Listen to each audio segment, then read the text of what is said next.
67 కోట్ల మంది వానరులు మహావీరులైనటువంటి వారు రామలక్ష్మణులతో కలిపి పడిపోయారు. ఒక్క వానరుడు యుద్ధభూమిలో లేచి తిరుగుతున్నవాడు లేడు. ఇంద్రజిత్ శక్తి తెలుసు కాబట్టి విభీషణుడు వెళ్ళిపోయాడు, దొరకలేదు. స్వామి హనుమ ఏ అస్త్రము చేత బంధింపబడరు కాబట్టి హనుమ ఒక్కరే ఉన్నారు.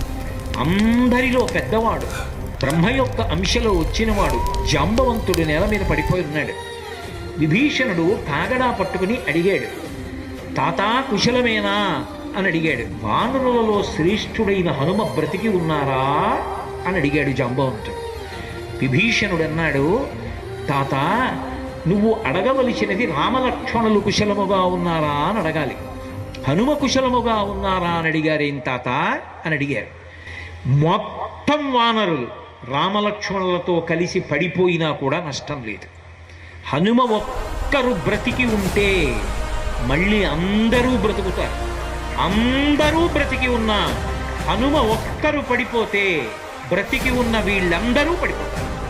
అందుకే నేను హనుమ బ్రతికి ఉన్నారా అని అడుగుతున్నాను.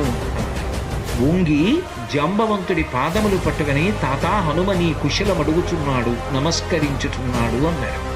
కైలాసము పక్కన వృషభము అనబడేటటువంటి పర్వతం ఉంది.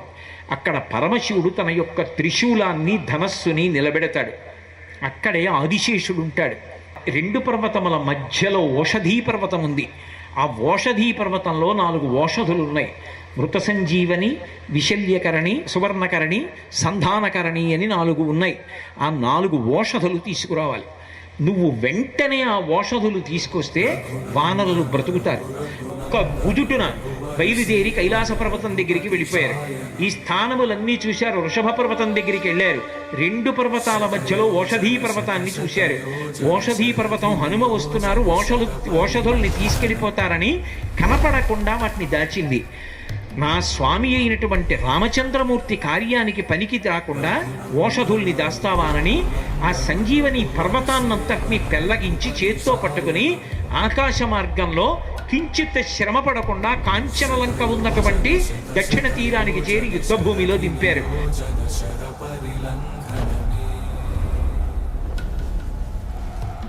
హరిభాజన హరి హరిభాజన హరి మద భాజన దశముఖ కంపణ